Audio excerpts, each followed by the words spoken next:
This episode of 3PNR is featured on the Unex Network. Happy Halloween. He's rolling, so then he's going to do the intro. Yep. Welcome to 3PNR. I'm your host, Adam R. Happy Halloween. This evening I have a variety of people here. I have Chris Deperno, I have Dave Rodriguez, I have Spectrewaves, I have Thomas Wertman. How's everyone doing tonight? We're good. Doing good. Great. Doing great. Good.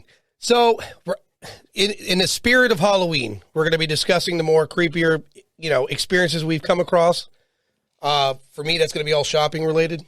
But we're going to start off with David. David, how you doing, sir? Doing well, thanks. Happy Halloween. Happy Halloween, sir. Go ahead. Start off with one of your more chilling experiences. Chilling experiences. Well, I've done a few possession cases. Those were, I guess that's pretty chilling. The ghost stuff, really, to me, ghosts aren't that, it's not, I've always been interested in it, never really scared me or anything, but the possession cases are get a little crazy. Right. There was one, okay, let's see if I can make it quick because the stories aren't quick, but I'll do it fast. There was a possession case. Don't rush through it. You know what I mean? I got Don and Laynee here at the helm. We got a lot to talk about. I'll rush through it, and you can ask me questions if you need to. Yeah, good. So there was a possession case in 2005 in downtown Omaha. There was somebody. This is back in the day when I would give people my phone number. Those days you put a card out at like a new age shop and they'd call. And I got a call about 2 a.m. Answered that call, and they seemed to. I thought really off the bat, I thought they seemed a little crazy or whatnot, because the stuff they were telling me just didn't seem, like it was real.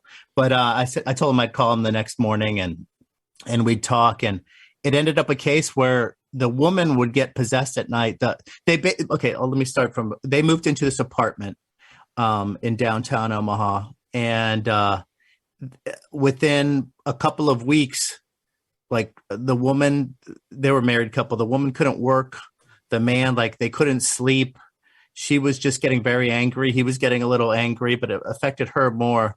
And so then it ended up after a few months that he had to tie her up to the bed at night because she would either try to kill him or try to slash her own arms. And it got nasty. And he was afraid to go to a doctor or anything because he thought maybe they would just put her in a mental asylum. So, I understood that. It makes sense. There was Father Malachi Martin one day said he was one of the top exorcists, but he passed a few years back. But he always used to say that perhaps 80% of people that are in a mental asylum could be going through some kind of possession, which, that's him talking and not me, but that that whole thing is interesting. And so they called me out of desperation because basically they couldn't work, they couldn't sleep, and tying his wife up to a bed was a little crazy for him. And I went there. At the time I had a team. This is Omaha, Nebraska. My team had 2 nurses in it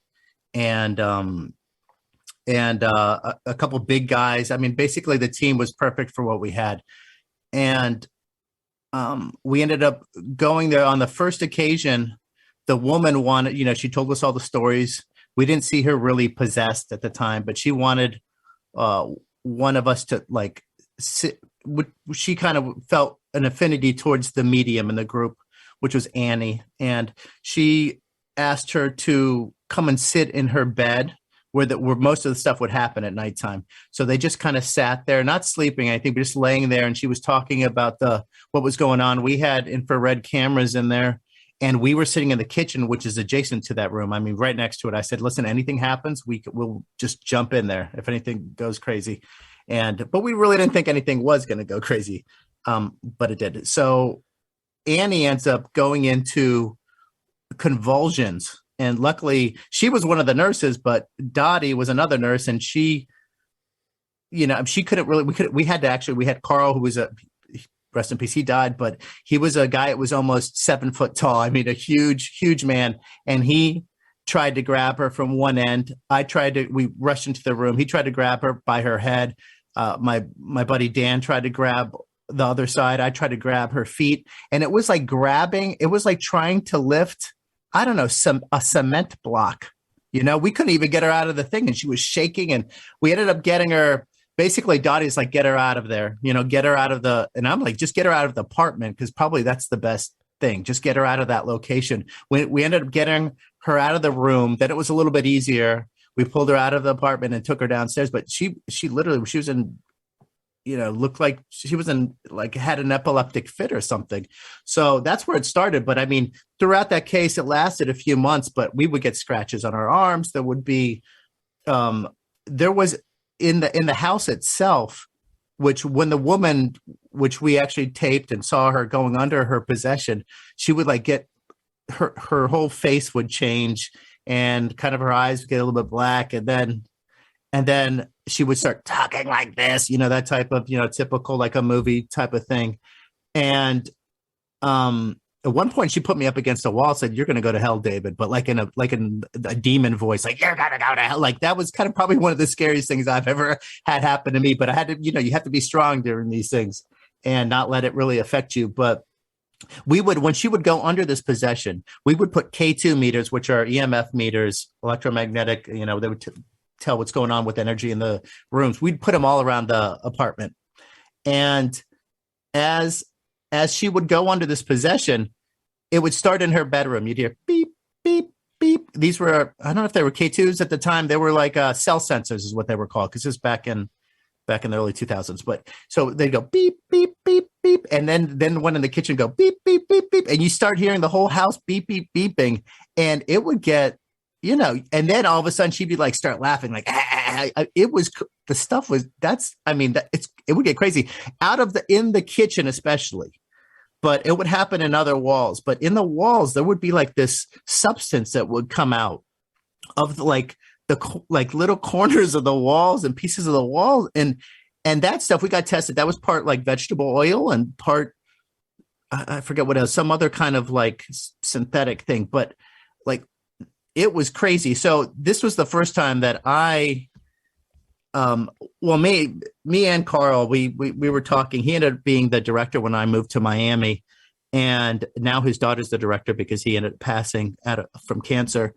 But we ended up speaking together and just saying, we have to help these people, because this is, they need help. I mean, these people are going to end up, she's going to end up killing him, or something bad's going to happen. So we tried to go to different churches, try to get help.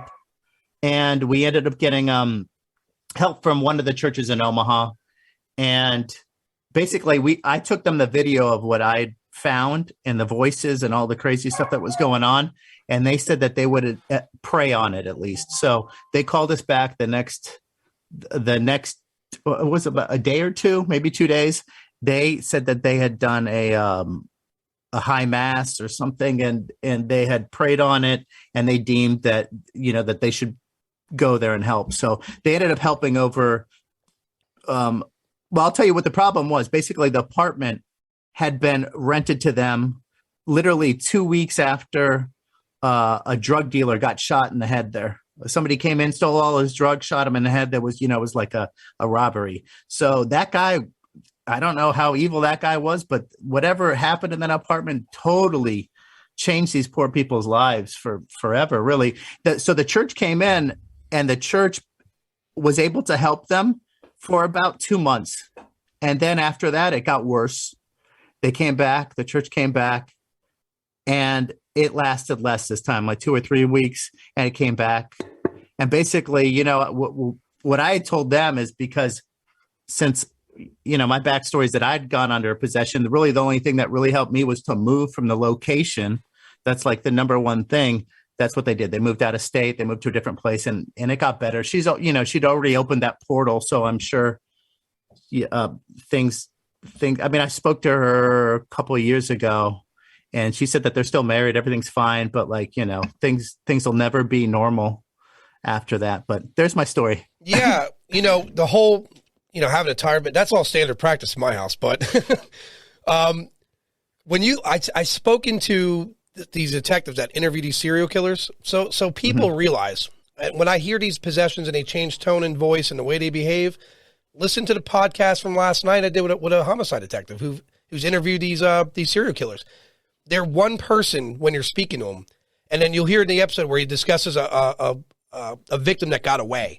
his entire demeanor, the tone of his voice, everything about him altered. He went from person to predator in a split second. That's a human being, right? A sociopath in a sense. You can imagine what a darker entity would do, right? Because they're in game mode all the time. I mean, the thing is too, because I underwent a possession when I was younger, between 12 and, my teenage years. And so I understand kind of like what they're going through in that sense, but you don't really remember what's happening because I thought I was in control and it was in me. But then sometimes I would act like a total crazy person, and I only get away with it because I was a teenager. But yeah, and when you're talking about trying to kill my brother at one point, and like that's crazy. It wants you to kill somebody, to kill yourself. It wants something. It wants to control whatever. It's not good, and I think that you just don't realize what's happening when it's happening to you. Yeah, again, whatsoever. Because I thought I was in control, but obviously I wasn't. I reference the serial killers, especially now that I'm talking to more of the detectives involved in them as they're interviewing these guys. Their personalities legitimately altered itself. The way he describes that reaction to the serial killer when they mentioned the victim that got away, his demeanor changed. That's frightening. That is super frightening the way he behaved. So, and then again, I've been speaking to a lot of experts lately.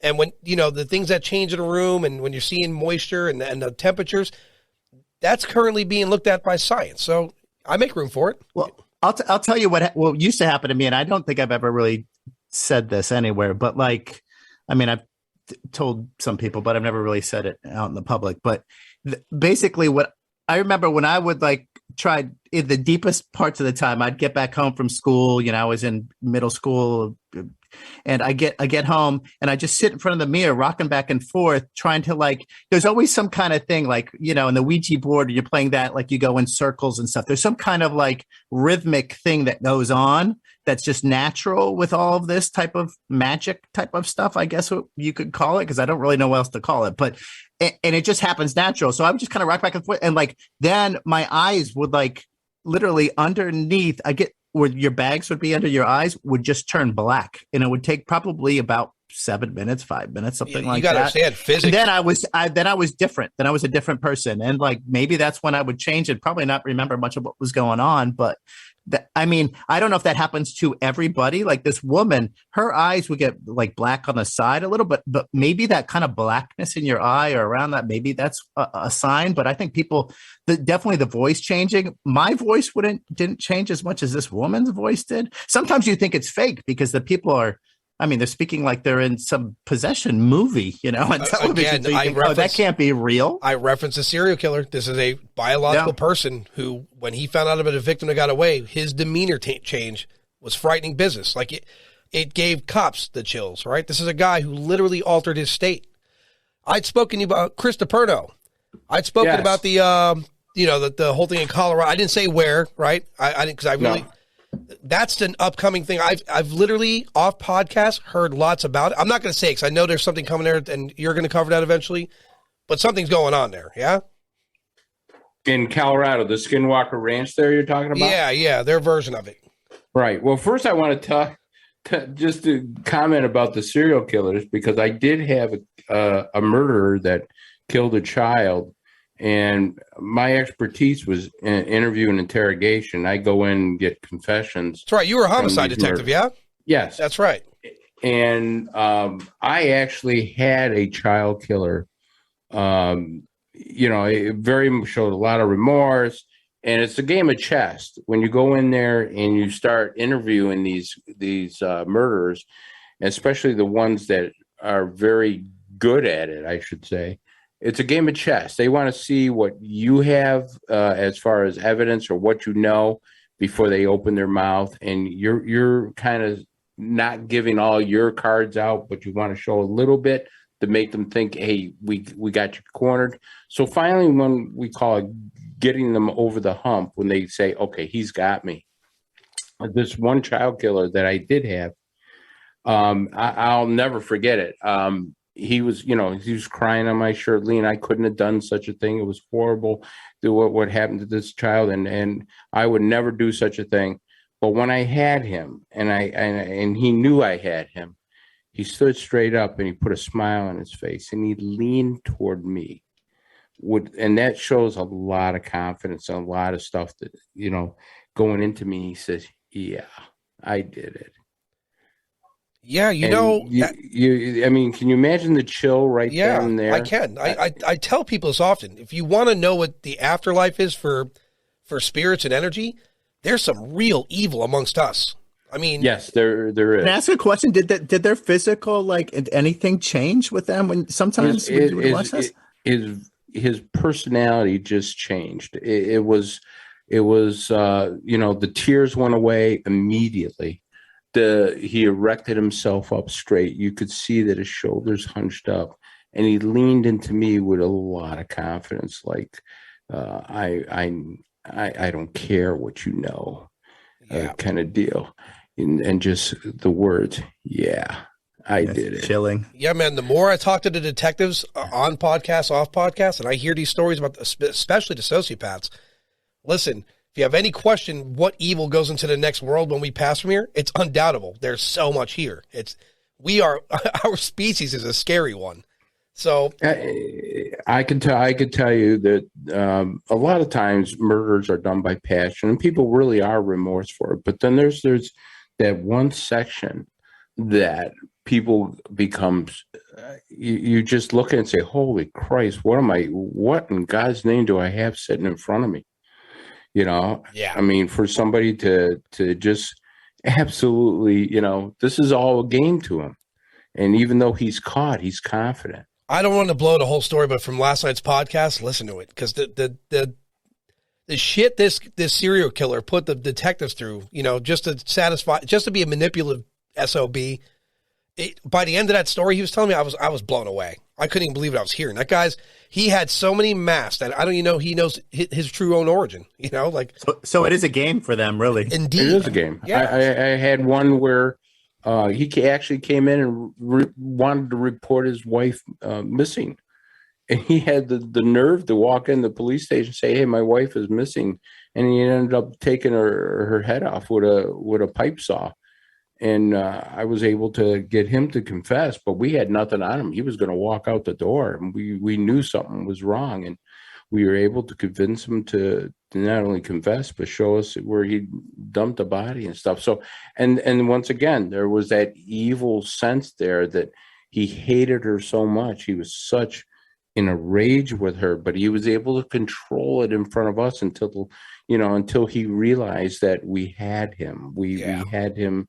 We're there. And then the true nature of what they are comes out, and it's very frightening to me. That's one of the unbelievable, scariest stories, because this guy can come over the table and you have no idea how far he'll go to kill anybody else. Yeah, and you're talking about a guy that could be your neighbor. I was talking to a detective last night, and there's a woman who worked alongside of Ted Bundy for years and had no idea who he was.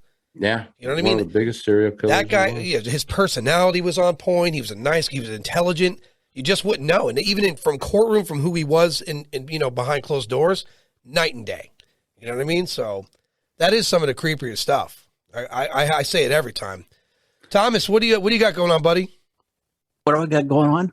Well, when you talk about these creepy things, it sounds like a lot of us, have had experiences with different areas in paranormal, and some of that stuff is carried over to us in real life. And one of the things that I bring up is it's kind of like a little three-part thing I want to tell you is back in the 1960s, kind of what got me involved in UFO stuff a little bit was I had my own experiences. It was one of those things that back, probably right around the age of 11, 12, something like that, I started developing periods of sleep paralysis. And I completely realized, hey, that isn't necessarily related to alien abduction and so forth on there. But I started developing these paranoias that, hey, something was coming for me every night. Something was going to be there. And as I got older, I kind of looked at it from the point of view like, okay, it's kind of like the monsters in the closet type thing, and you kind of write it off that way. But it was about a year or so after these events started happening that one day I was out hunting with a buddy, and I've talked about this a little bit before. And when we talk about hunting, I use that term loosely because I lived in South Carolina at the time, and we would go out with shotguns. And we'd walk to the peach orchards, go deeper into the woods. And the main thing we shot was abandoned appliances and anything that didn't move. I mean, if it moved, it was just too much for us. We didn't want to kill live animals, so we just shot anything that was abandoned out there. On one of these excursions we did, we're going out, we lived in a very rural area where a lot of the roads were actually dirt with a little oil on top of them to keep the dust down. We're walking out to the peach orchards, going into the woods, and he starts telling me to begin with a story about, hey, you know, there's a swamp willie back in here. And I'm thinking, okay, this is kind of like a campfire story, you know, and so forth. Well, everything went completely silent. No animal life, no nothing like that. He started getting more nervous. He started picking his pace up, and I looked up, and I saw this UFO directly above us. And it's one thing to see the light in the sky from about the size of Venus, but this was 3 o'clock in the afternoon, and this object was low enough that it could have brushed the treetops. It was that low. And I'm watching this thing as we're going through the woods, and I never said a word to him to look up. He's scared about this swamp willie, everything quiet. And I'm looking up, seeing this UFO, and we just kept walking and walking and walking deeper into the woods, not trying to get out, but going deeper. And eventually we hit, I don't know how much later, this dirt road that we had to walk about 5 miles home. He starts telling me about this huge owl that was standing in front of us about 4 foot tall. He said, man, this thing had big eyes. There's a big owl standing in front of us. I said, man, I don't remember no owl, you know. Why do I didn't tell him about the UFO that was above us this whole time. And it disappeared about the time we hit the road. Well, for years after, I kept thinking about that event. And one of the things that kind of jumped out is it was almost like there was something there with an encounter. And this would be something for a later time, but I did go through regressions that indicated that something had happened back then, that there was an encounter with basically a being similar to a gray. Well, I always wondered, you know, if something kind of carried over, because in one of the regressions, there was like a mental contact between me and this entity, whatever it was. And it was almost like I tapped into its mind. I could see what was on its mind. I could sense it. I could sense not only it, but other beings of its own type. Well, I remember this whole thing through these regressions, and it tied back into the events back in the 1960s. Well, more recently, I started doing investigations, and I started running into people. And matter of fact, one was a psychic. And this is where it kind of creeps you out a little bit. I ran into somebody who was actually, I was interviewing a Wright-Patterson autopsy witness. And as I'm interviewing him, his wife is looking at me like I'm completely creepy, like something is wrong with me. And he goes, oh, don't worry about my wife. She's just a psychic. Well, at the end of it, like a 2-hour interview, she looked at me and she goes, they're not done with you yet. I said, who isn't done with me? She goes, you know who I'm talking about. You've had experiences with them in the past. They're not done. Well, I knew what she implied, and I'm like, wow, this is kind of creepy, you know? Well, I was doing an investigation, long distance. And this is where I kind of think that, you know, something may have carried over from that contact from years and years ago. I'm doing a interview with a witness in Puerto Rico, long distance by phone. And she's describing this event, which a woman is driving down the road. This light is following her. She pulls into her mother's house at night, and she goes, Mom, this light is following me through the sky. And her mom didn't believe her until she left, and the light followed her down the road. Well, she's telling me this thing over the phone. All of a sudden, I got this vision in my mind of somebody sitting in a room. The room was completely dark. They're looking ahead, and they see these windows going all the way across the other side of the room, and I can visualize 3 large windows on the other side of the room. The room is dark. I see this figure standing in front of the windows. The figure silhouetted. You can't make out the features on it, but you can tell this figure is kind of like short in stature just because of the size of the features themselves. The individual's still looking forward, but something didn't look right about this figure. This figure looked like it was not standing in the room where the witness was. It looked too low. It was short in stature, but it also looked very low, like it was below the witness's room height somehow. And I couldn't put that together. Well, she finishes telling me about this object chasing her down the road, and then all of a sudden she leads into a story. She goes, let me tell you about something else. Me and my mother have had contact for years, also my grandmother. She goes, one night I was at home sitting in my living room, and she goes, it's night. And I said, okay, keep going. She goes, well, it's at night and I'm sitting in the living room looking at the windows. And she goes, I had no lights on, and you could just see the light coming in from the windows on the other side of the room. I'm like, oh, wait a minute. Is this what I saw in my mind before she ever told me this? So she goes on. She goes, yeah, there's 3 windows on the other side of the room. And this entity, whatever it was standing in front of the windows, silhouetted in the light. So I said, no lights were on. She goes, no, the figure was standing in front of the windows. And I said, well, describe this figure more. She goes, well, it was short. I couldn't see any features. And I said, okay, give me more details about everything. She goes, well, I'm sitting in this room, and our living room's kind of like 2 different levels. You come out of one level and you go down into another level, and that's where this being was at, this entity. I'm like, wait a minute. I saw an entity lower than the room height, and she's telling me her room is lower than the room height. How did I see this before she ever even opened her mouth describing anything like that? And, it kind of creeps you out when that happens. It's like, how is this really occurring? And I've had that happen several times during these investigations with certain witnesses, that somehow it's like you're tapping right into the witness himself. It's like I'm seeing what's on their mind, in their mind, before they ever mention a word. And that's one of the ones that really jumps out at me. Yeah. I heard that's more common than what you know, Thomas. I hear that a lot. People of experience tend to have some sort of channel in their head that's been altered.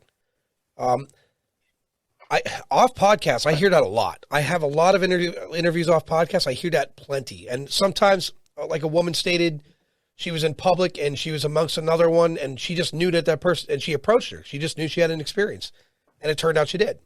So, of course, it's unexplainable because we can't explain everything. I mean, I know what Bluetooth is. I don't know how it works, but I know what it is. You know what I mean? So we don't know what kind of advancements that were put in play there to track you, that may be indicating to you or others what's going on, right?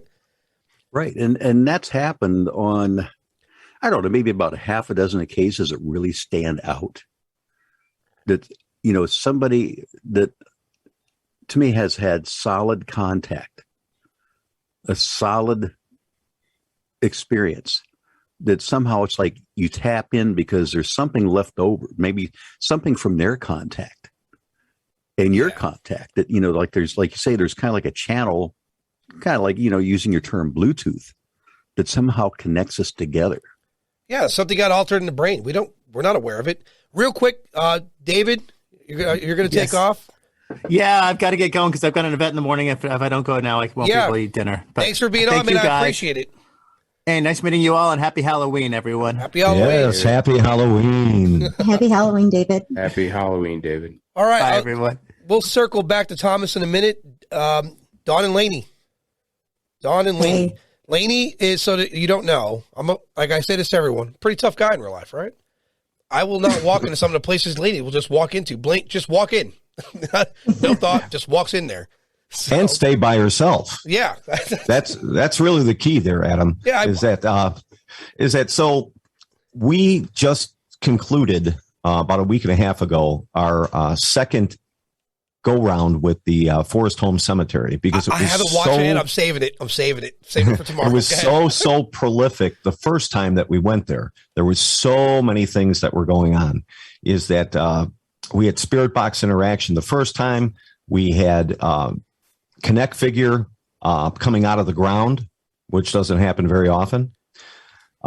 We had a lot of spirit box activity where it was intelligent responses back to us. So we were invited back, and we took them up on the offer. And we never, in the first time around, we never made it to the back of the cemetery. But for some reason, that mausoleum that they're trying to sell, which is $1.5 million, this is an enormous mausoleum. The interior part is open. The bottom part is where really the family would be. So it's kind of got a basement, if you will. And so as we approached back to the back part of the cemetery, we had to go past this mausoleum again. So the first time that we were there and we walked past the mausoleum, I was taking pictures on one side of the mausoleum. Laynee was taking pictures on the other side of the mausoleum. And that's when I went ahead and I was taking photos. Later on, I was reviewing the photos, and I captured a figure. I captured a man. It looked like a man that was in his 40s, had a work tool bag with him on his shoulder, had a vest. You can see all his features. I was so shocked. So I start looking at the other photos right after I took that photo, because normally we take a concession of like 3 photos at a time to see what's changed. Maybe it was a glare or whatever, but Don was on the other side of the mausoleum. So it wasn't a reflection there. I can't explain how I got this figure on my phone. I just can't explain one it. thing I will say is that Laynee's really proficient at taking pictures all the time when we're in any environment, and she spends an inordinate amount of time reviewing it to see if there's anything that's got an abnormality in it that doesn't appear in the other photos. Now, if it does appear in the other photos, we discount it, as something that was there. It could be environmental, could be something else, but she nailed this one. And we very rarely ever have pictures of shadow people. But this figure, and you can definitely tell Laynee is, for all your listeners, is very small. She's very petite and very tiny. Is that, and this is a big, hulking, burly guy. I'm not even that big. So, it was pretty amazing. So, to get back, we went back to the mausoleum. We were kind of called there as we were going down to the back part of the cemetery. And so Laynee had forgot her phone, and this is where the bravery comes in, Adam, is that, so what does Laynee do?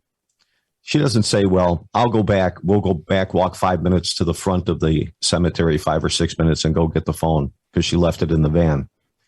She says, would you be willing to go get the phone? And I said, sure.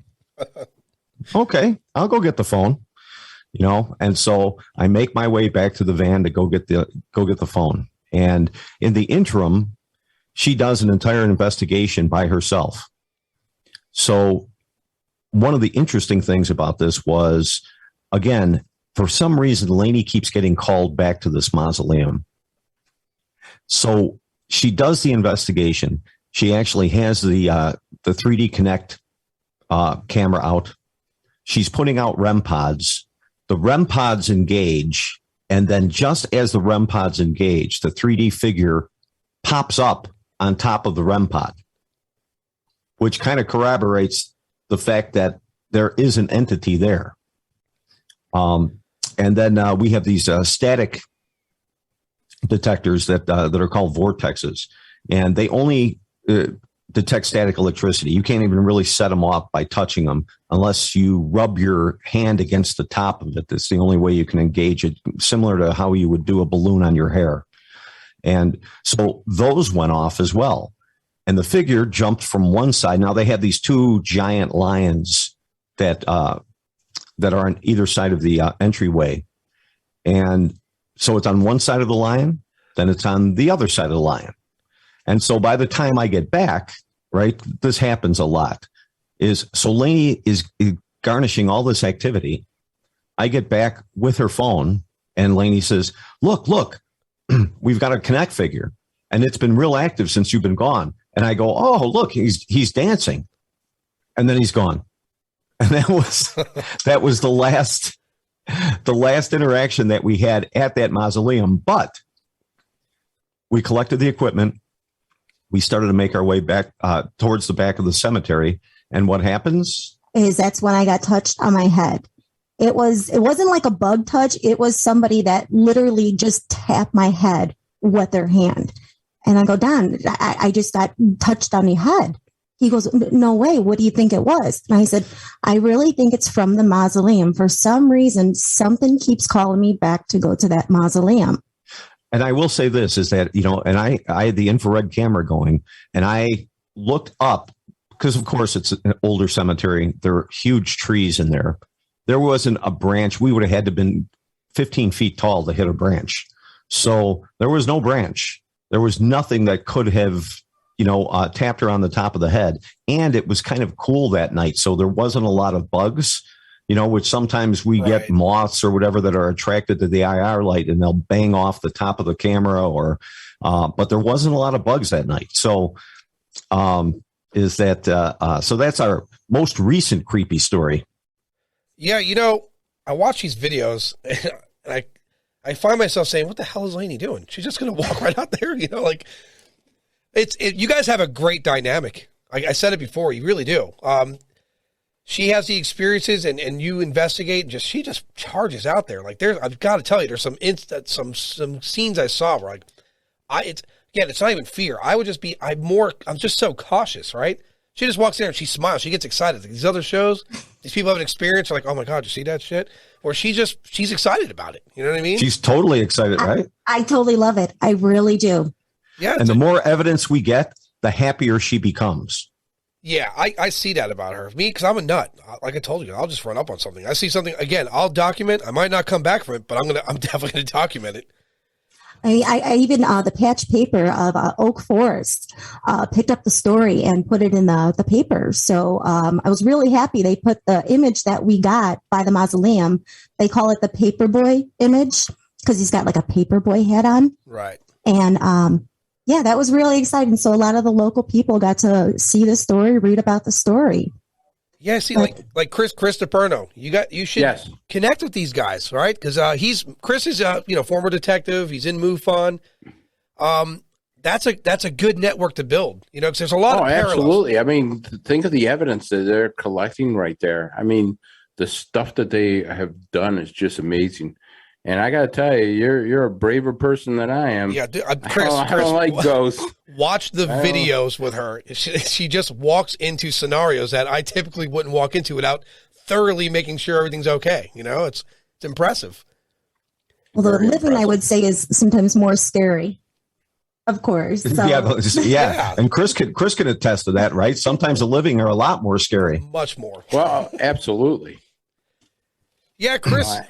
Tell us about some of the experiences you had in that realm, or the things that frightened you overall. Well, we were doing the Skinwalker Ranch up in Clinton, New York, and it was, I'll tell you, it connects with the serial stuff and everything we were talking about, but portals and evil spirits and the whole bit. So I get a call from a registered nurse. A nurse calls me and says, there's something really strange going on in our land up here. And this is during COVID. So we wanted to go up there and we had to be very cautious about certain things.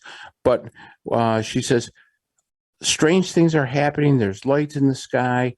Things get moved around in my house. There's a lot of thumping. All of a sudden, you hear these loud booms within the house and you hear people going up and down the stairs and everything. So I said, okay, let's take a look at this. So I sent a person I know out there, and he starts investigating. He says, Chris, there's something really weird going around there.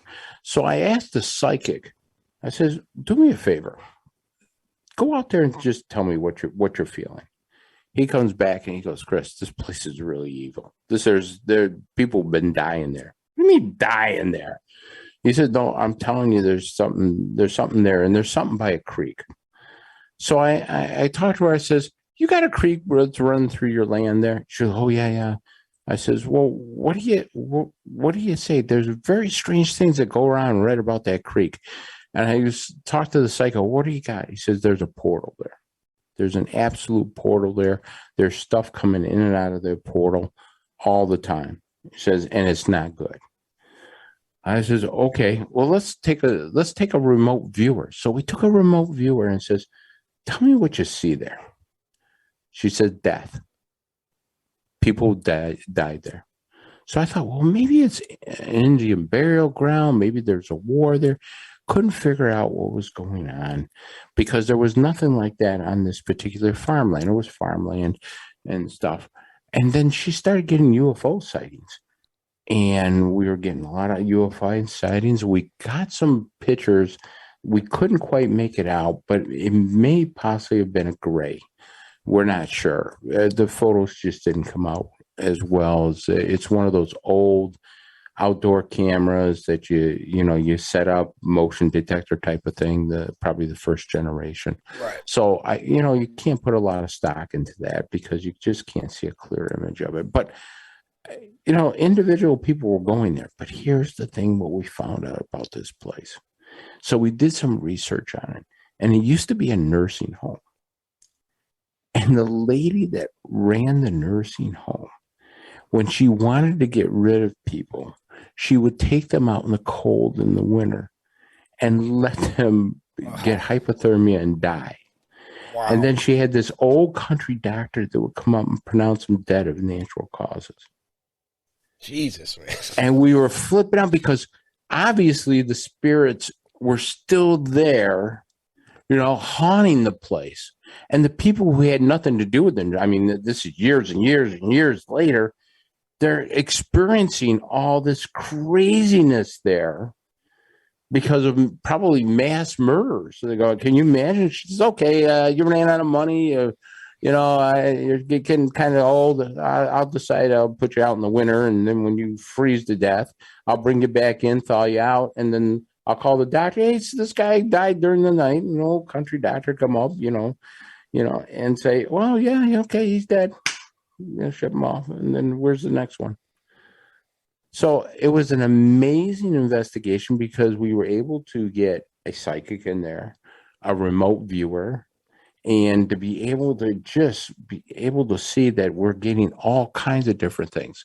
So we kind of realized that, that Utah Skinwalker Ranch is not the only one. There are certain areas throughout the United States that have portals, and they have these weird phenomenons going on in these ranches or farms or areas that we like to call them ranches, Skinwalker ranches. But there's one in Colorado, there's one in Pennsylvania, and now we discovered one in New York. That's crazy. I wonder if they all share something in common as far as like something going on with magnetically, portals. Something like that. They all have portals. Well, Chris, let me ask you a question. Do they all exhibit water in some general location around it? Well, that's a good question, Tom, because this one had water. Now, I don't know about the one in Utah, but Katie Grabowski was investigating the one in Colorado, and I believe there's water in that. And she's done an incredible job with that Colorado Skinwalker Ranch up there. I mean, they had voices coming out of nowhere. They had UFOs. They've actually had landings there. They had a deputy sheriff scared right off the land. He was there, and all of a sudden a booming voice comes to this guy while he's investigating something. He jumps in his squad car. I mean, he takes off like a rocket. He says, I'm out of here. This is not for me. I got to go to see, again, Chris, and I was telling Don, Laynee, Thomas, you notice, I'm going to be traveling doing a documentary. These are the locations I got to go to. And there's a strong, like, again, if I don't see anything great, but if I do, you guys have learned how I'm going to be. I'm going to run at it. I got to go. I got to see this, you know? Well, I can tell you one thing. You better be careful because it's been said, and George Knapp reported this and a few other people, that the one in Skinwalker Ranch, like I said, the most common thing is that there's a portal. So at the Skinwalker Ranch, they hired Navy SEALs, retired Navy SEAls. Now, if you know anything about Navy SEAls, they're not scared of anything. These guys are the toughest of the toughest of the toughest. Right. You know, I mean, they go into all kinds of stuff, and these guys are seasoned veterans. Well, apparently they had Navy SEAls as security out there, and these guys packed it in. There was two of them who said, you know what? There's a portal that opened up. We didn't like what came out of it. We're out of here. You can mail us a check. But here's the crazy thing about it, and this is why you got to be careful. Whatever entity came out of that portal followed them home. They started having supernatural and paranormal stuff at their homes. That's and it lasts for quite sure. Attachments are classic. That's absolutely, and that's one of the things that we try to avoid all the time. And you know, Tom, as well as this, with attachments, you got to be very careful. You got to know what you're doing. And I'm sure the ghost investigators will back me up on this. If you don't know what you're doing with some of this stuff, you got to stay away from it. Agreed. But I'm one of those, and I'm going to learn the hard way. So, definitely take some sage with you. That should help also. Yeah. It's like it's purifying. It cleanses any negativity so you don't bring it home with you or to your next location. Yeah, for these documents, I'm going to be obviously consulting all of you prior to these locations. And, you know, as I roll up in your towns there, I'm definitely going to make you aware that I'm there. You know what I mean? Sweet, yes. Because, look, I just, it's this child in me that's like, I don't care what that is. I'm grabbing it. You know, true story. My ex will probably listen to this and laugh, but I was kicked out of Busch Gardens because the tiger enclosement, they had there's like a chain link fence and then there's a smaller fence between the two. Well, his tail was poking through and I lunged over to grab his tail. In hindsight, yeah, stupid, but that's just how I always was. I got to touch that. I got to know. I got to see it, bro. And again, it's going to be a problem with me moving forward because I don't want to get let down everywhere I go, but I make room for look, I haven't seen anything thus far. And obviously for whatever reason, I'm unfortunate or it's just going to be that I pass on. I'm going to see ghosts in the next life. Like, why didn't I see anything? They're going to tell me like, you're an asshole. It's like, oh, that makes sense. No, I promise you this is that if you make your way out to Chicago with us, is that we'll, there's places around here that we know are some of them are overhyped, but I would almost rest assured that you'd see some interaction with our equipment. So and hopefully you get touched. Hopefully somebody bangs you on the head. I'm ready. Believe me. There you go, Thomas. Thomas, as you heard his story, his encounter was and I say there's a lot of parallels between the paranormal and ufology, a lot of parallels I've learned. Thomas, in your interaction, are you still having like, I would say experiences? Yeah, I'm still having some, not as many as I used to, but they kind of pop up out of nowhere when it happens. Some of the experiences I have are related back to like the UFO investigations. Other ones, though, is just with contact with people. One of the weird ones I had a while back is you always wonder that, if you've had contact, and it's one of those things in my mind that, you always go back and forth. Did it happen? Did it not happen? Did it happen? And right when you think, well, maybe I'm just reading too much into it, something pops up again. And there's one of those situations where another MUFON person, coincidentally out of New York, where you're at, Chris, contacted me. And we were going over some stories that I was writing at the time. And she goes, a friend of mine, she's had abduction experiences. And she was telling me the other day about she was taken and she was on board some sort of a craft, this huge craft. And it wasn't just one person. There was a lot of people there. And we're talking about it, and all of a sudden she starts describing a person that sounded a lot like you. I said, really? She goes, yeah. She talked about the person's background. The person taught martial arts for years, which I did. They were tall.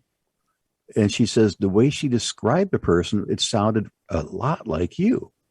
So she goes, as a test, what I did is I got pictures out, a bunch of random pictures, and she created like a lineup out of the random pictures. And mine was one of them. She laid them all on a table in no set order. And her friend reached and grabbed my picture out and says, this is the guy that I was talking to. Huh. And I'm like, what? And she goes, yeah, this is the guy I was talking to. And it's like, wait a minute. If you're pulling my leg, you're doing a great job right now, you know? But things like that pop up out of nowhere. Oh, absolutely. You know, I got to tell you, Thomas, I'm going to do this for you. Okay. If you are not narrating or doing audiobooks, you should be. You know what I mean? Like, I could literally listen to you all night. I mean, do you guys agree? Definitely. Oh, yeah. Yeah, like he's got this voice. It doesn't even matter what subject it is. You're like, fuck, I'm gonna listen to this. It's it's really good. So it's those pregnant pauses, Thomas. Yeah. Well, it's that building a suspenseful moment. Yeah, you should definitely. That's right. See, you see how his personality changed? That's right. Yeah, you had to speak my head spin around at the same time. You know. That's right. You know, the first time I spoke with Thomas after, I was like, holy, this guy should be narrating full documentaries. You know, like he's got that, you know, like just like Don. Don's got a radio personality, radio voice. You know what I mean? So, oh yeah, he's got a sexy voice. Yeah, he's definitely got to get out there and do some radio, which I'll talk to you guys about that later.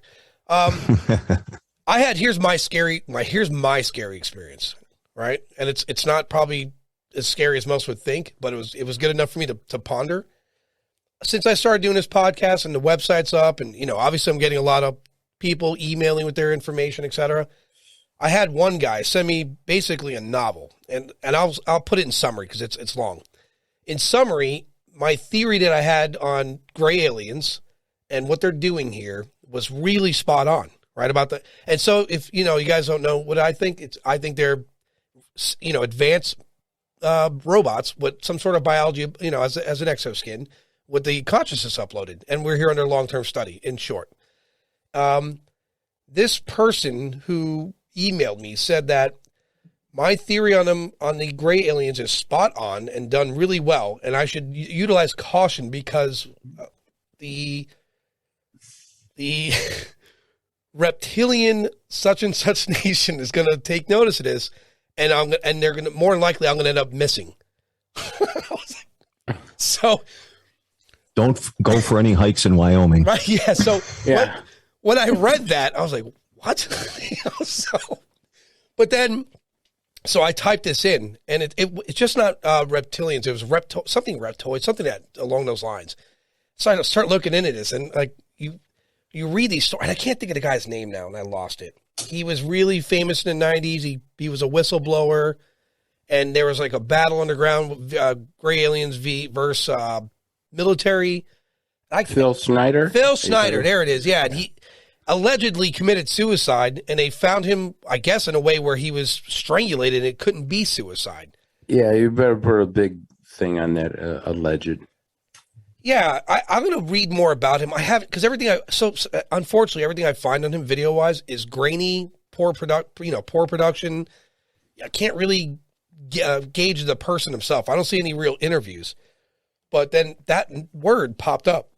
Something with the reptoids and the reptilians and the men in black are basically that.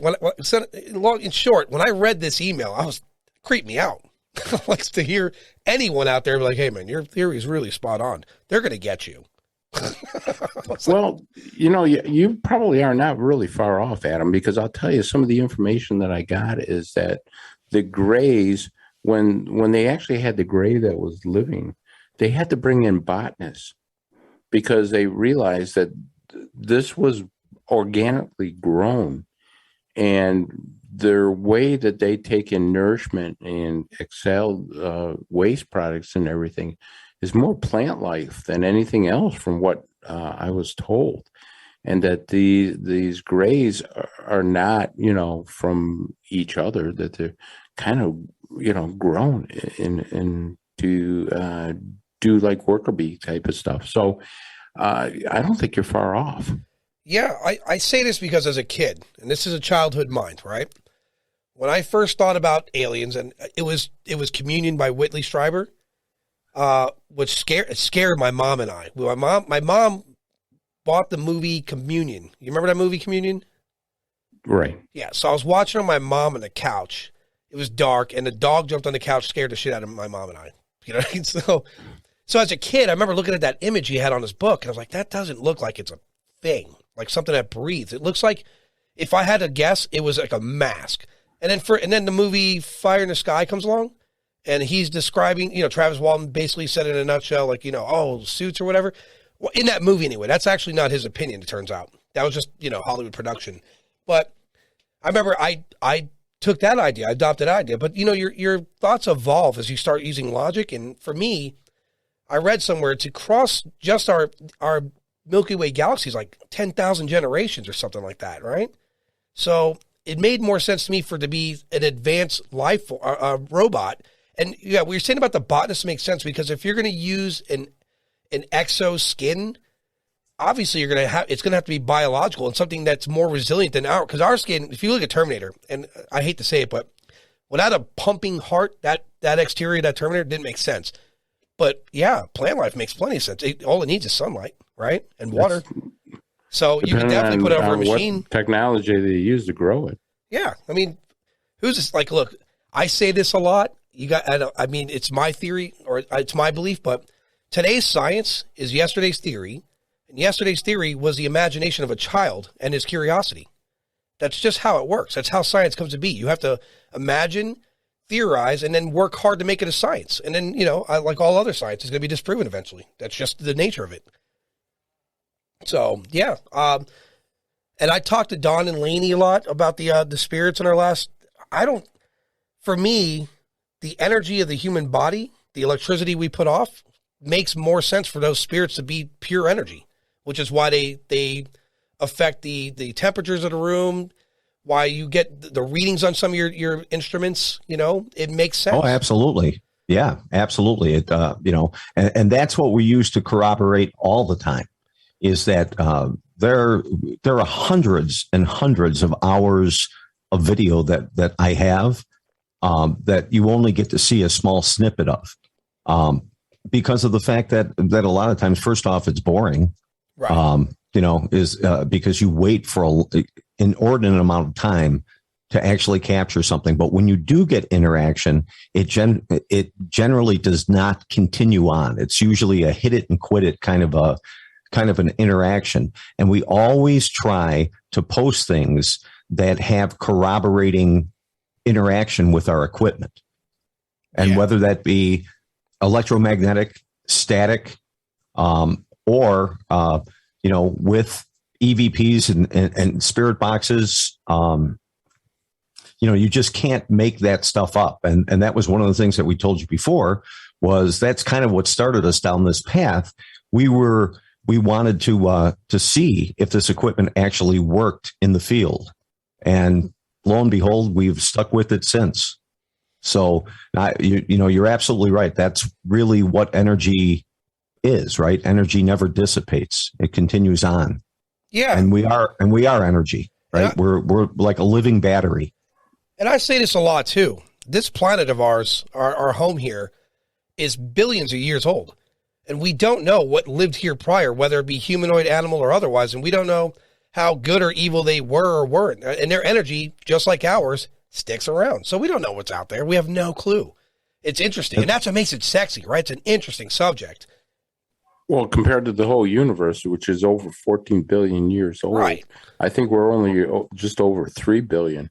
So, we're kind of youngsters into the whole thing here. If you think about some of the life forms that they said that have visited us, they're 45 to 50,000 years more advanced to us. They're looking at us like an ant farm. Yeah. Yeah. It's like probably why they haven't really come down and said, hey, we're here kind of yet, because they're still working to see what we're really all about. I mean, think about this. If you're 50,000 years more advanced, it's like a scientist talking quantum physics to a grasshopper. It just, their technology, we just wouldn't understand as well. More or less my belief system in that. And so I haven't shared this with Don and Laynee yet. I know I shared it with Thomas and yourself. If all of us were walking together in Central Park, huge park, and we saw an ant mound, and there was ants, they were driving cars and they're flying planes or using Bluetooth, watching their tablets, then they're throwing bombs at each other. We're closing that park down and we're observing that ant pile forever, as long as it takes to see how they evolve. And if we bring things to scale, where let's say they're throwing nukes at each other, we're not really going to intervene, because to scale, it's not going to affect our planet the way we live. I think we would intervene when they got to the technology where it was going to affect everything, like say the whole planet. But in that scenario, they're only affecting 4 or 5 feet of the park, to scale anyhow. So we would observe that for as long as possible, and we'd want to do it without them being privy to it, which is what I believe we're under right now. We're definitely being observed, no doubt. I agree. So it's, especially in the realm of, here's the thing with the parallels of paranormal and the UFOs. Now do this math. You have this really advanced life form. It's here watching the life forms here. What the hell are these people doing? They're shooting each other. And God knows we're definitely entertaining. There is no question. There's, at best, if it's not scientific, we're definitely one of their best channels, without a doubt. But that aside, well, if I was flying by this planet, I certainly lock the doors to the craft before I, drove by. Of course, yeah. You're over your watch, like, holy shit, these people are shooting each other, having wars. They start seeing rap music, rock music. It's endless, the nonsense we do, right? So it's every kind of channel is on this planet for them to watch. Violence, love. I'm not even going to begin to explain here in Florida. That's a channel by itself. You know what I mean? So. So the point I'm making is there's nothing short. We're always going to provide something for them to observe. Always. We don't evolve. You know what I mean? As a species, that's really disheartening to say that we still even have racism currently. That's insane. How does that still exist? Our technology is leapfrogging past us as far as evolution, and we're still stuck somewhere in the 80s. Like, we haven't really budged from that spot. And that's the scariest part of our existence. And so then you think about this. And I don't know, have you guys ever watched anything with Graham Hancock or anything like that? I have, yeah. Yeah. That guy, he's changed my mind on a lot of things.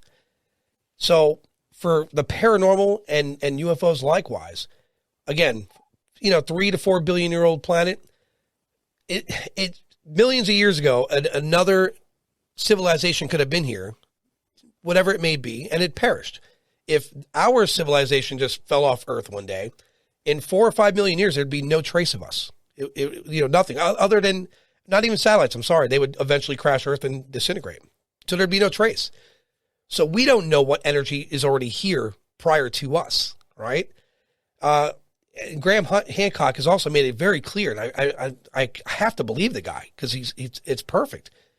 How many ice ages have come? How many civilizations with really intelligent have come and gone? We don't know. So for like Don and Laynee, you're out there investigating. Some of the energy you're coming across might be ancient.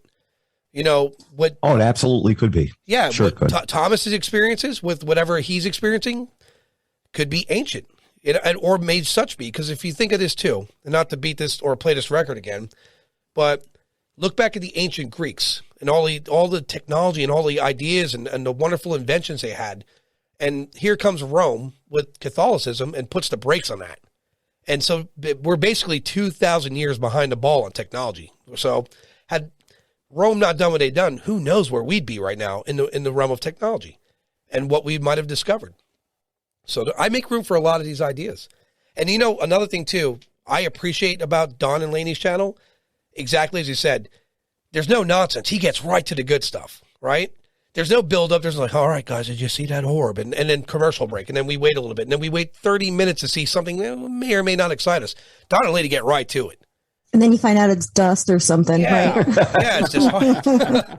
It's the dust attacking us. Next thing you know, you're calling the maiden. That's the real Ghostbusters, right? That's right. Yeah, I don't know. Chris, what do you think so far? What do you think moving forward? What do we discover? What do we discover? I think we're going to have disclosure, not right away, but I think I just read an article where NASA is now contemplating writing a program or something that when disclosure comes, they'll be able to put it out to the general public. And they're debating, how do we do this? How do we put this out there where people aren't running over to their neighbor's house, throwing rocks through the windows, screaming that I always knew you were an alien? Because that's exactly what's going to happen, is that if the president came out on the White House lawn tomorrow and said, aliens have been here and they've been here for a long time and they're walking among us, how many people are going to go, oh my God, that's what's wrong with my neighbor. That's what's wrong with the guy down the street. He's an alien. And, it will create, because as you said, we haven't evolved to the point where we can take in all these different things yet. We're just not at that mindset. So I think, as Lou Alessandro said, that you got to give disclosure in a drip. You have to do it a little bit at a time. You got to digest this part and then digest it. But it's coming, because now government officials, not just officials, but entities like the U.S. Navy, the Pentagon, have said they're real. We're not going to say they're alien, but there's something flying out there that is we don't understand it. We don't know what it is. The dynamics are something that we can't explain, the power system. And I think it has to do a lot with consciousness. I think our consciousness of all these phenomena, like ghosts and everything, and I really truly believe that spirits and UFOs and everything is all one big consciousness. They're all connected in some way.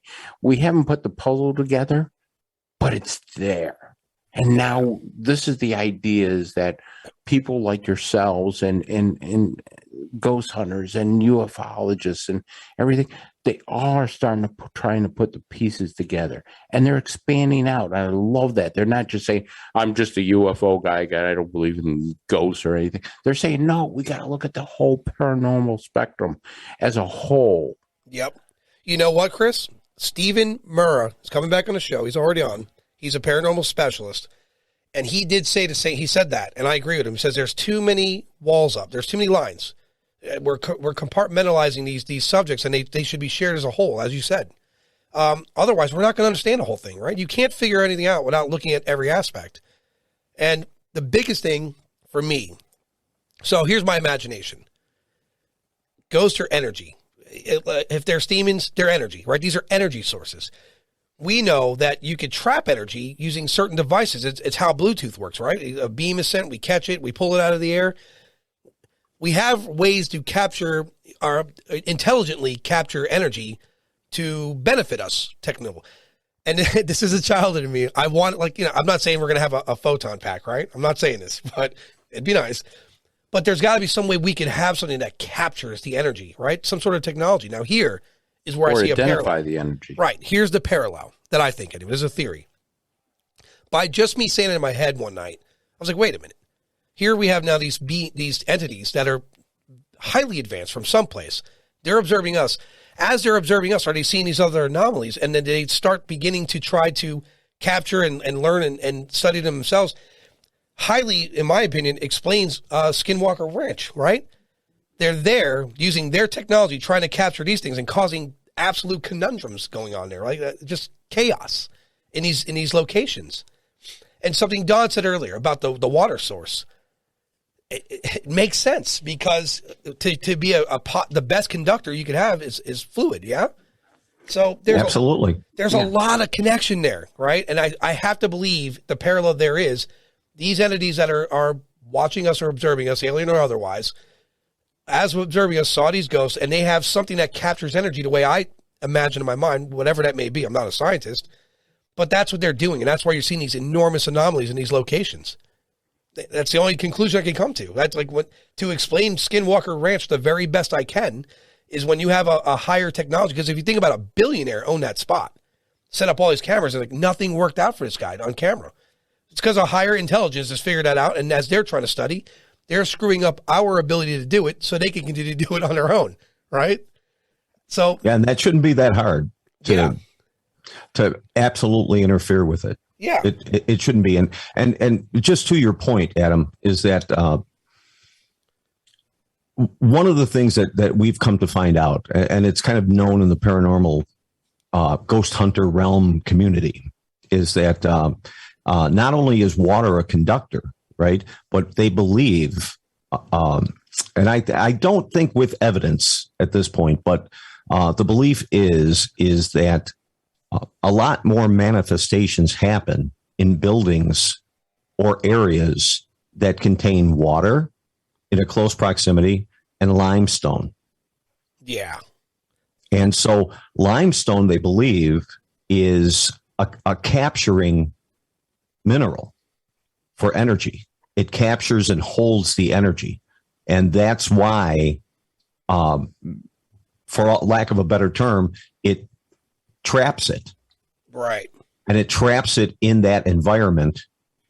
And then it's fortunate because then Laynee and I go and we walk around basements with limestone, and Laynee goes by herself, and then we capture it. Of course, Laynee goes by herself. And it's very exciting. It really is. And then it's trying to get the evidence out to the public. It's basically educating the public on all of our paranormal findings. I got to say, it all makes sense. And it for me, again, I have no science in my background. This is all childhood imagination, theory, and a lot of downtime to think about it. And it does make sense, especially when you learn about, an example would be like every case I've ever heard about alien abduction. There are so many parallels between alien abduction and possession. It sounds, if you remove that word, the title, and you remove the subject matter there attached to it, whether it be ghost or alien, and you just read the material, it's the same thing almost, you know? What was the term that Joseph Jordan used? It was walk-ins, where something would just take possession of your body. And it wasn't, there's no description saying that it was an alien or a ghost or demon or otherwise. It's just a walk-in. And they have, if you just, again, read the material, the parallel's amazing. It sounds identical in every single way. So moving forward for me, I make room for a lot. You know, Thomas, what do you think moving forward? You know, I make room for a lot of stuff too. One of the conversations I had, oh man, it goes back 10 plus years ago now, something like that, maybe 10, 12 years ago, was with a gentleman named Ted Phillips. He was a longtime UFO investigator, also looked at the paranormal. And back then, he told me there's like a dozen places around the United States that were similar to Skinwalker Ranch. And this goes back like at least 12 years ago. He was working on one down in Missouri. And something he mentioned to me, he says, I was doing the investigation and I'm seeing these orbs inside of a building. These orbs are going around inside of the building. And I thought, wait a minute. If I'm inside of a building, they're paranormal. If I'm outside the building, somebody calls them a UFO. He says, what if there's no difference between the two? They're connected. And you think about a comment like that and you're like, you know, maybe he's right. Where's that crossover? Maybe they're somehow connected, like you said. Yeah, listen, if we're being observed by them, and not to, play a broken record, but if they're observing us watching and they stumble on, and again, better technology could see better things than we can, and they happen to see like Laynee walking around the dark and there's an entity there that shouldn't be there, it's got their attention and they're going to want to study it the same. And what better place to pick are these large ranches where it's not overly populated for them to make it their own test ground. So that's probably why you're seeing this all across the United States in these very vacant plots of land. It's a great petri dish, right? Right. And I'm kind of like you. I'd throw my hat in the ring to go out to Skinwalker Ranch. I'll go out to any section they've got out there, just give me a call and I'll go out on my own dime, Yeah, Thomas, believe me, I'm going to be calling on you and some of you other guys as I'm out there doing this stuff. I want to go, because I'm just really curious. Because I'd like to do the investigations from my point of view, and maybe I've got some ideas out of the box that they haven't thought about. So let's collaborate. We'll do. I'd say by summertime, I'm ready to go do this. Right? Oh, I'm ready now because wintertime's coming up. So hey, and the opportunity you get to go out there, right? Yeah. Oh, come on! I've been cooped up for almost a year and a half, 2 years. That's the truth. I don't know if I could do snow. That's what my plan to tour the United States would be: start in the summer and go from the northeast across to the west, and then down through the south in the wintertime back across. You know what I mean? That's in my mind now. I'm a Florida guy, right? I see snow and it's like, oh, great. I'm from Ohio. In '78 we had a blizzard that was so bad. You had to use snowmobiles to take food back into people. So I'm familiar with that stuff. Can't do it, man. My hat's off to you. But I'm just also the point too that, hey, if I can't get out, give me a bottle of vodka or something like that. I'll be okay, Yeah. Last Christmas I was walking around the beach. So I wish. Florida, we get winter. It depends. It's really temperamental, right? We're going to get it for maybe a month this year, 6 weeks best at its coldest point. And then, between November and December, it's cold, it's hot, it's cold, it's hot, it's cold, it's hot. This is the most bipolar weather system I've ever encountered, but I'm acclimated. Well, it's going to be interesting for me because I just moved to Buffalo, New York, and the snow capital of the United States. Yeah. So the first thing I want to do, I just moved into the house, is I'm going to Lowe's or Home Depot or someplace and see what kind of snow blower I can get, because everybody says you need a snow blower, a 4-wheel drive vehicle, and a snow blower. Great. Yeah. Is that you guys start getting snow in Buffalo usually like in November.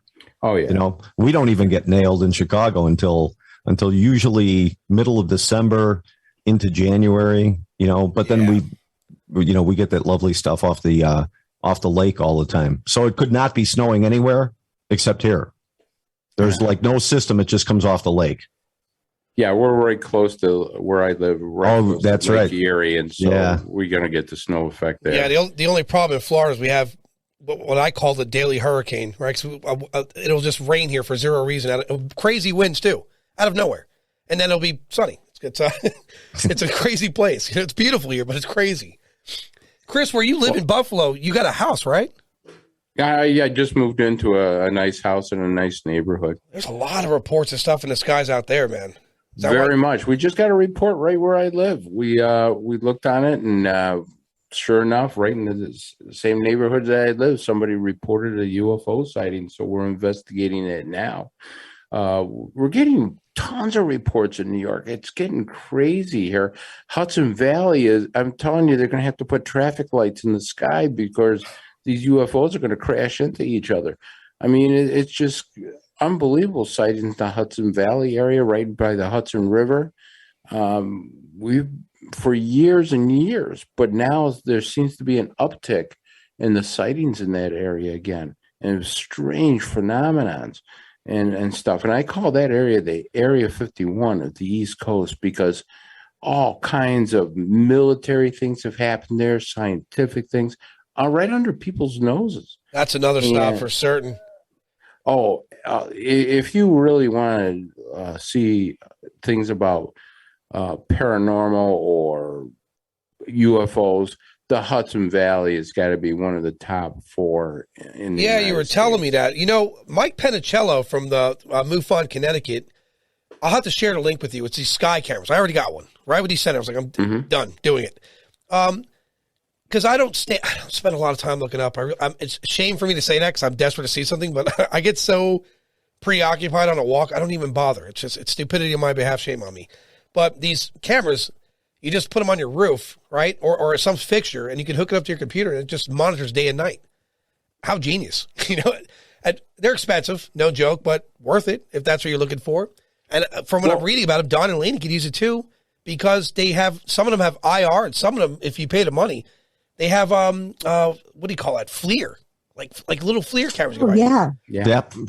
Yeah, so I mean, that's for me no brainer. You know what I mean? Like once I get on the road doing this doc, I'm gonna have those stringed up all over the van because that's a primary idea. And shout out to Mike Penicello for that idea, man.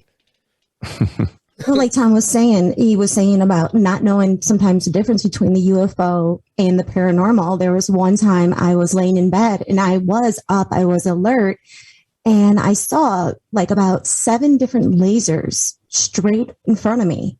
Now, no equipment I have because I was about to go to bed, so I'm laying there and I see these lasers just going around in circles with my own eyes.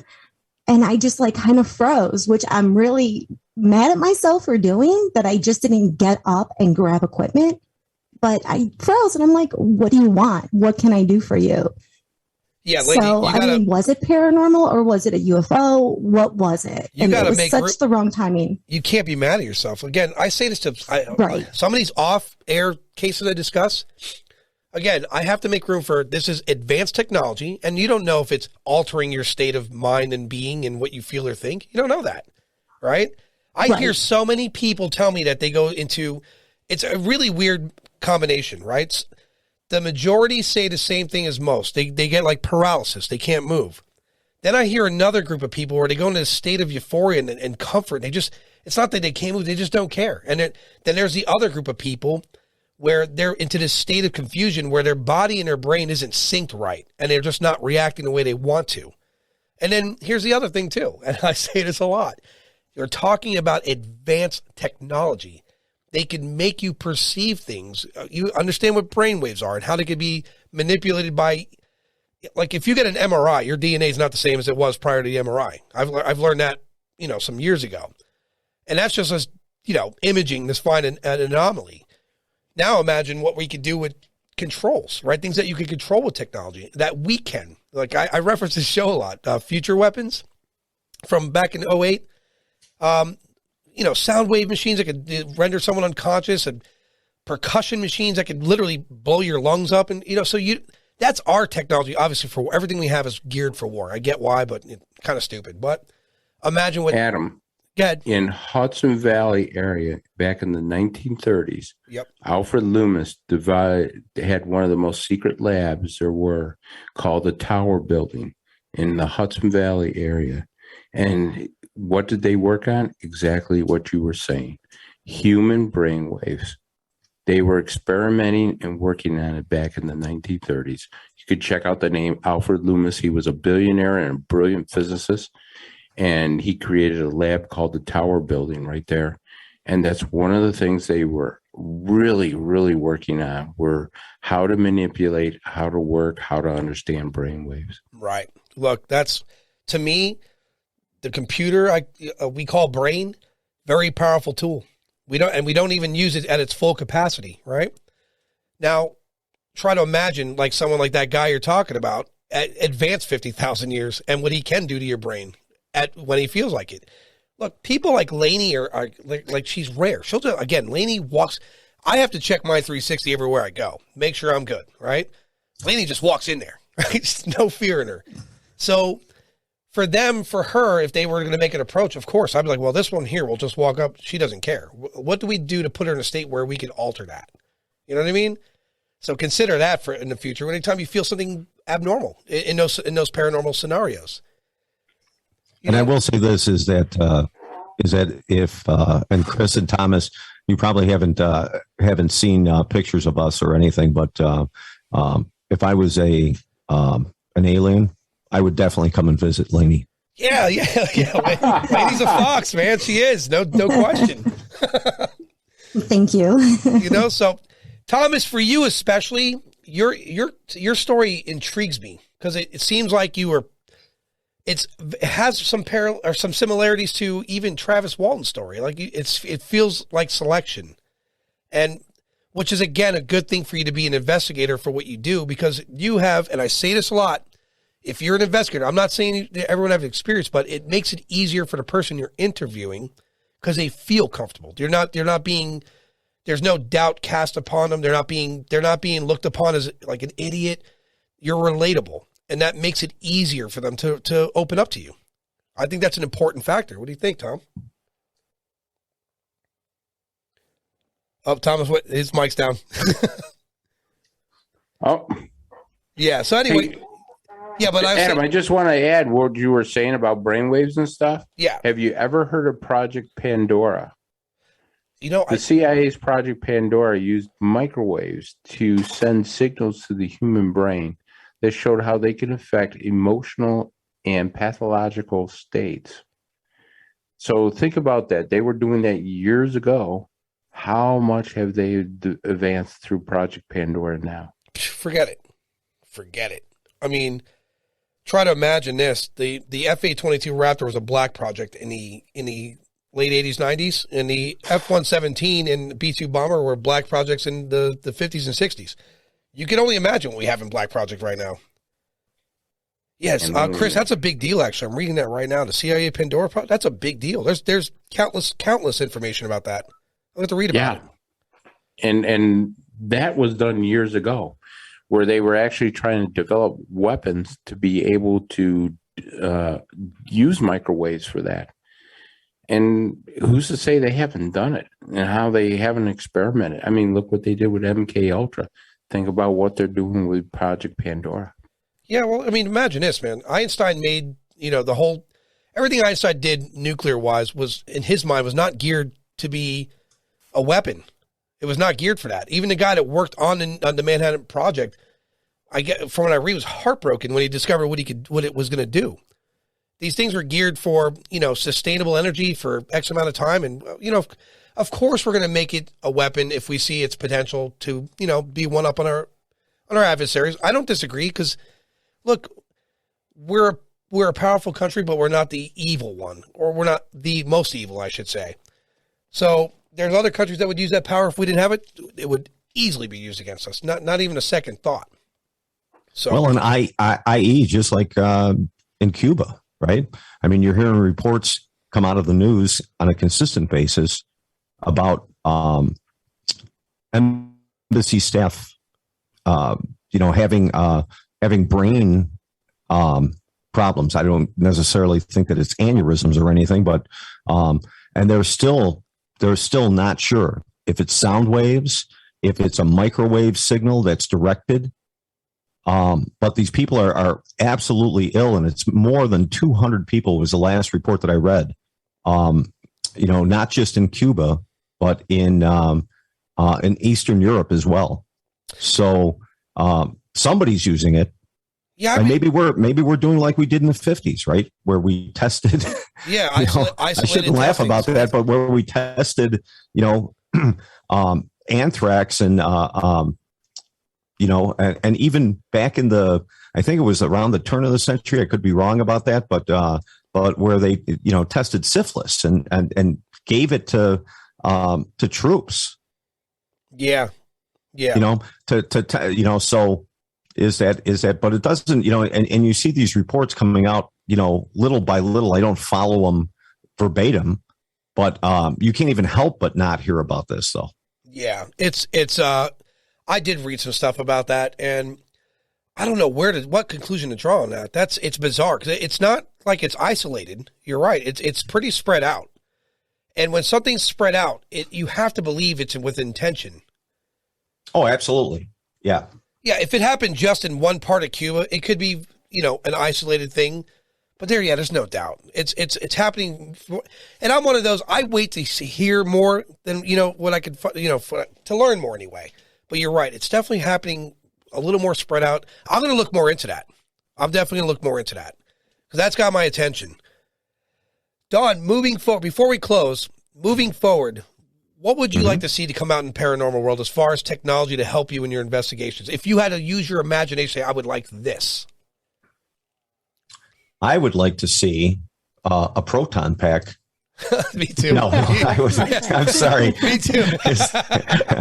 Is that no? And then burn each other's face off while we're trying to capture a ghost. No, but what I would like to see is some kind of an exciter, some kind of an electronic ion exciter, right? That if you're in an environment and we get some kind of an interaction on our equipment, that you could turn this exciter on, and this exciter would help manifest whatever is touching and interacting with devices, more so than just the Connect 360 and, something that you really couldn't debunk, right? And something that you could tangibly turn that energy into what it really is. Right, like a material. So if I had to use my imagination, let's say you have the Connect, it finds an outline of something, and then you attach some sort of matter to it, whether it be liquid matter or smoke or a dust. Yeah, I see what you're saying. That's a great idea. I wonder how that would. There's got to be something out there. Some guy out there is going to hear, like, you know what, I got this. I found a market for it. I'm going to make it. Because that's really, if it comes down to, if there's a market for it, someone's going to invent it. That's going to happen. Because then you could see manifestations, right? Right. You could see what's interacting with you, and whether it's, a ball that would be considered an orb, or whether it's a full manifestation of a body, similar to what the paperboy is at the mausoleum. Or if it's residual, it'll just go ahead and play what was going on at that time. So we know that's residual. I think to make it physical, if I'm thinking about it now, you would have to know where it is and focus a lot of energy on it, and then use chemicals to illuminate it. Well, one thing I had in mind is if you had some sort of the laser pointers to put out X number of lights. Right. If you could shine those out and put some sort of a cloud mist, they could pick up those points, and then you could transfer those points into a 3D image. Like modeling software. Yeah, exactly. Because I do a lot of 3D designing, 3D engineering, and 3D printing. And if you could translate it into a 3D image that, maybe you wouldn't have a great shape, but then you start advancing with your changes in technology. You get a beginning point. If you can pick it up, you can prove it. Okay, this works. So now let's improve the technology. Well, Thomas, one of the things that they do all the time is, and we have it too, right, is that on investigations, although it's cumbersome, and that's really, where it becomes problematic, right? But you can use a Hazer machine, and you can, which is really just a fog machine for you guys. It creates more of a haze in the atmosphere, in the air, in the surrounding environment than it does big billows of fog and smoke. So that you can, and you set up a laser grid. And, to your point, Thomas, is that if you could take that one step further, and whether it be introducing more electronic ions into it, and to allow it to surround it, so you could look at it, capture it, and then surround it in the haze. And I mean, we've tried experiments with it, with the laser grid, and the only thing that you ever really get with it is some disruption from time to time, if you're lucky enough to see it. And it's very difficult for it to transfer. Whether you have a regular video camera going, you just see a little movement of the laser grid, like a little disruption of the laser grid. But that's an interesting point, though. Yeah, if you could take. One of the things that they've got is technology. You can use actually cell phones and do photometry with it. So you could take a series of images around that haze, and you say where it's being disrupted at. There is software which can reassemble that into a 3D image based on where the grid's picking up at. That's a good idea. Yeah, it's just something off the wall. What about Here's another idea too. And I was kind of imagining it now. Think about what neons are, why they light up. You know what I mean? If you could, because these are energy-based entities, in theory. If you had a large clear cube that was filled with the gases that you would have in, say, neon lighting, and then you could pass light through it, and if they were there, if they passed through that, maybe I definitely want to come with an idea for this, because I would be on board for that. I would literally lobby on your behalf. I would harass people of wealth to make that happen.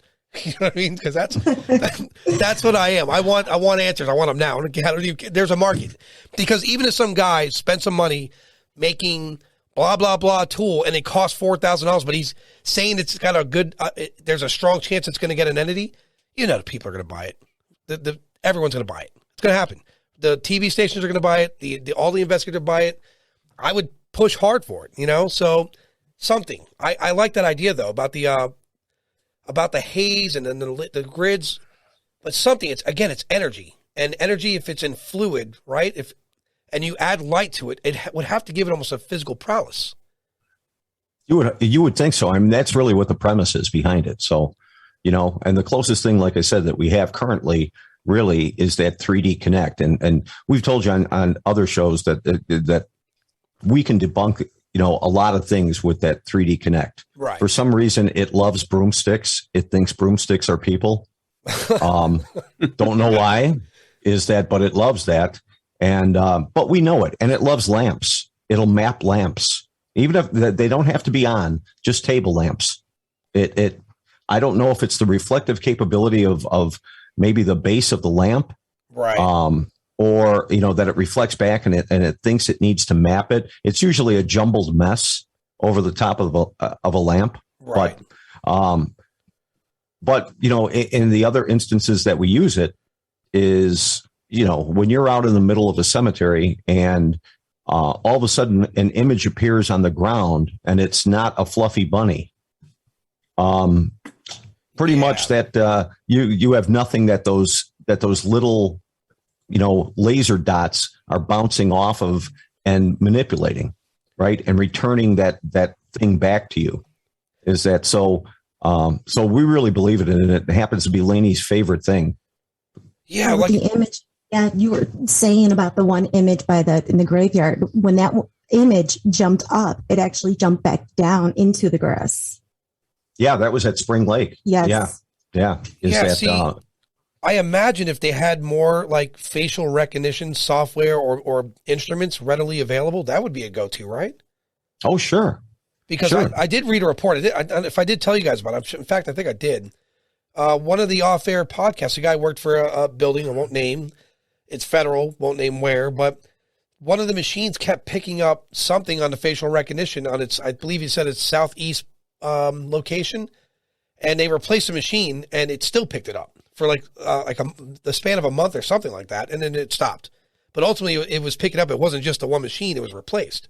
So yeah, like that would, I don't know, something. I would wish something that we come with something soon, because I'm desperate. Ultimately, I would just like to go on Jimmy Fallon, with an entity next to Laynee and I. Yeah. And ask some questions, right? I mean, that would blow the whole thing all up, right? Oh, yeah. I love that. Yeah, that'd be great. Yes. Bring them home, have some dinner. That's the problem. I'm a weirdo. I'll walk right up to him and be like, look, let's just talk about this, okay? All right, guys, before we close, anyone want to add? Oh, good. Oh, wow, that's dead silence. Yeah. Okay. Yeah, Chris, Thomas, Don, Laynee, I had a great night tonight. I had a lot of great talk, good conversations, and I look forward to doing it again. Well, thank you for having me on. No problem. Yeah, thank you so much. As always, Adam. Happy Halloween, guys. I enjoyed your company. We'll talk again soon. Happy Halloween. Bye, Adam. Happy Halloween, everyone. Yeah.